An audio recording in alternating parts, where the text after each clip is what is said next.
2008년 조지아 침공, 2009년 체첸 정복, 2014년 크림반도 합병, 2022년 우크라이나 침공.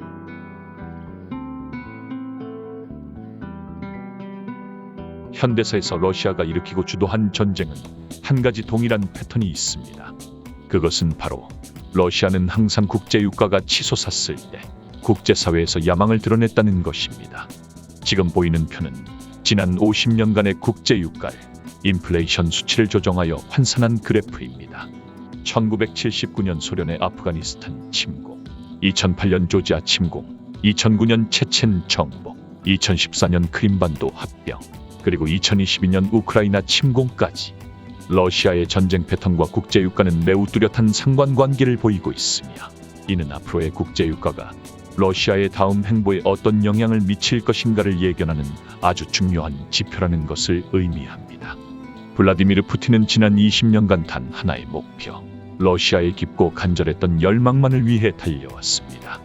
그리고 이 간절한 열망은 서부 자유주의 진영의 열망, 그리고 구소련 국가들의 열망과 충돌하여 주기적으로 전쟁을 발발시키는 패턴이 되었습니다. 이 열망과 전쟁의 패턴을 선명하게 바라보기 위해서 먼저 우리는 과거 냉전 시대로 거슬러 올라가야 합니다. 시베리아 대륙의 우랄 산맥에서 생산되는 풍부한 화석연료 자원은 소련을 세계 최대의 석유와 천연가스 산업국으로 만들어 주었지만, 한 가지 문제는 소련은 세계의 바다에 쉽게 접근할 수 없다는 점이었습니다.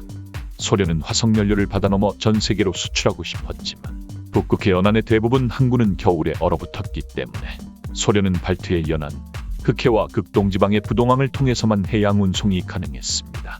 그러나 이 항구들은 근처의 도버 해협, 덴마크 해협, 터키 해협, 오호츠크해 인근 등에 위치한 미국 연합군에 의해 유사시 매우 쉽게 봉쇄될 수 있었고, 소련은 이 항구에 의지할 수 없었습니다. 한편 그 당시 발견된 유럽 대륙의 유전은 오직 네덜란드 북부, 노르웨이에만 집중적으로 분포하고 있었을 뿐, 서부 유럽의 막대한 에너지 수요를 감당하기에는 턱없이 부족했습니다. 이 오묘한 우연의 일치로 인하여 자원을 갈망하는 유럽연합 대륙엔 자원이 거의 없고, 현금을 갈망하는 사회주의 진영엔 자원이 넘쳐나게 되어 이 둘은 거래를 하기에 최적의 조건이 형성된 것입니다. 이는 소련이 국가경제계획을 수립하는 데 결정적인 영향을 미쳤고, 소련은 에너지의 굶주린 서부 유럽의 자원을 수출하기 위해 광대한 땅에 거대한 파이프라인을 건설하기로 결정했습니다. 이러한 지리학적 현상은 소련을 세계 최대의 화석연료 생산국으로 만들었고, 1970년대 당시 하늘 높은 줄 모르고 치솟았던 국제유가 덕분에 소련의 석유 수출 대금은 소련의 재정비용 전부를 충당하고도 남았고, 이를 기반으로 소련은 강력한 무기와 군대를 보유할 수 있었습니다. 그러나 석유는 순환자산이고 그것에 지나치게 의존하는 국가경제는 결코 영원할 수 없습니다. 1986년 미국과 사우디의 증산합의로 국제유가가 폭락하면서 소련 경제의 상당 부분이 증발했습니다. 높은 국제유가에 가려진 비효율적인 중앙계획식의 소비에트 경제는 금세 한계를 드러냈고, 모스크바의 재정은 마비되었습니다. 결국 1991년 소련은 해체되었고, 그와 동시에 세계 최대였던 소련의 석유와 가스 산업도 함께 붕괴되었습니다. 이때 소련과 파이프라인을 공유하던 구소련 국가들은 갑자기 엄청난 양의 가스 유전을 확보하게 된 동시에 이 국가들은 이제 러시아에게 파이프라인 운송료를 요구할 수 있는 자격이 생기게 된 것입니다. 소련이 붕괴된 1991년은 전 세계 석유 공급량의 50%를 결정했던 걸프 전쟁이 일어난 해이기도 합니다. 중동의 불안한 정세는 중동 석유의 상당 부분 의존했던 유럽에게 엄청난 두려움을 불러일으켰고, 서부는 갓 독립한 탈소비에트 국가들로부터 대체 공급원을 찾기 시작했습니다. 석유와 가스가 풍부한 카스피해 주변은 약 480억 배럴의 석유와 292조 입방피트 가치의 천연가스를 포함하고 있습니다. 이는 전 세계 전체 석유 매장량의 3%나 됩니다. 카스피해 인근의 구소련 국가들은 많은 양의 자원을 물려받았지만, 이것을 유럽으로 수출하려면 초기 비용이 많이 발생하는 철도와 파이프라인 같은 육상 기반 시설이 필요합니다. 그러나 이제 막 소련으로부터 독립한 이들에게 새로운 파이프라인을 건설할 능력이 있을 리가 없었고, 결국 이들은 구소련 시대 때부터 사용해왔던 파이프라인 네트워크를 그대로 이어 결과적으로 카스피의 국가들은 공식적인 독립에도 불구하고 러시아로부터 높은 수준의 영향력과 통제를 받게 되는 원인이 되었습니다.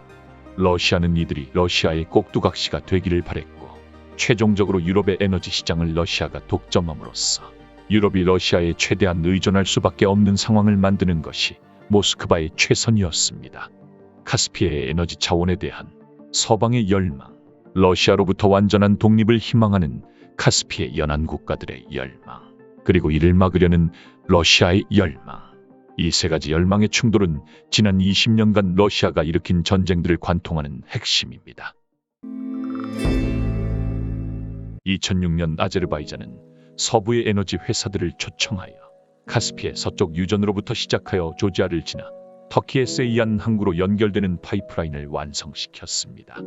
당시 아제르바이잔은 연간 약 105억 입방미터의 가스를 유럽연합에 공급할 수 있었으며 이것으로 아제르바이잔 전체 정부 예산의 60%를 충당할 수 있었습니다. 이것은 아제르바이잔이 러시아의 모든 영향력으로부터 진정으로 독립했음을 의미했습니다. 그런데 공교롭게도 이 파이프라인은 조지아의 수도 트빌리시를 지났으며 조지아 역시 러시아로부터 해방을 원했습니다. 그런데 2008년 조지아가 나토 가입 의사까지 밝히자 러시아는 구소련 국가들에게 본보기를 보여주기 위해 조지아의 분리주의 운동가들을 부추겨 전쟁을 일으켰습니다. 이 패턴은 오렌지 혁명이 일어난 우크라이나의 2005년부터 현재까지 동일하게 일어나고 있습니다. 우크라이나에는 구소련 시대 구축된 가스 파이프라인 네트워크의 상당 부분이 그대로 존재하고 있습니다. 2005년 오렌지 혁명 이후 우크라이나가 친서방 국가로 돌아서자 푸틴은 우크라이나에 소재한 파이프라인의 소유권 이전을 요구했고 두 국가 간 갈등이 본격적으로 시작되었습니다. 그런데 공교롭게도 2011년 우크라이나에선 1조 1천억 입방미터의 천연가스 매장량이 발견되었으며 잠재적으로 5조 4천억 입방미터에 이를 수 있는 엄청난 양의 자원이 발견된 것입니다. 그러나 당시 우크라이나는 그것을 입증할 기술력이 없었고 2013년 쉐브론과 100억 달러 규모의 계약을 체결하여 우크라이나 극동쪽의 유전을 탐사하기 시작했습니다. 만약 이것이 순조롭게 진행되었다면 우크라이나는 엄청난 양의 유전과 함께 구소련부터 내려오던 파이프라인 네트워크를 모두 갖게 될 절호의 기회였고 러시아로부터 완전한 독립은 물론 유럽 역시 러시아에 대한 의존도가 낮아질 것이 분명했습니다. 그러자 2014년 푸틴은 분리주의자들을 앞세워 우크라이나의 크림반도를 합병했고 우크라이나 극동쪽의 주요 가스 유전과 흑해의 배타적 경제 수역을 러시아에 편입시켰습니다. 또한 에너지 탐사를 계획했던 쉐브론은 우크라이나의 위험한 정치 환경을 이유로 가스 유전에 대한 모든 프로젝트를 포기하게 되었습니다. 또한 이번 우크라이나 침공의 최종 목표는 돈바스 지역을 시작으로 하르키우, 오데사 지역을 합병하여 우크라이나를 내륙 국가로 만드는 동시에 우크라이나를 재정적 불구로 만드는 것입니다. 푸틴의 가장 큰 두려움 중 하나는 구소련 국가들에 대한 통제력을 점점 잃어 러시아의 에너지 패권이 약해지는 것입니다. 동시에 푸틴의 가장 큰 열망은 에너지 패권을 통해 세계 강대국으로서 러시아의 지위를 회복하고 소련의 패배, 즉 냉전의 최종 결과를 뒤집는 것입니다. 그러나 에너지 패권에 지나치게 의존했던 푸틴은 이제 나라 전체의 명운을 걸고 서방 세계와 치킨 게임을 시작한 것으로 보입니다.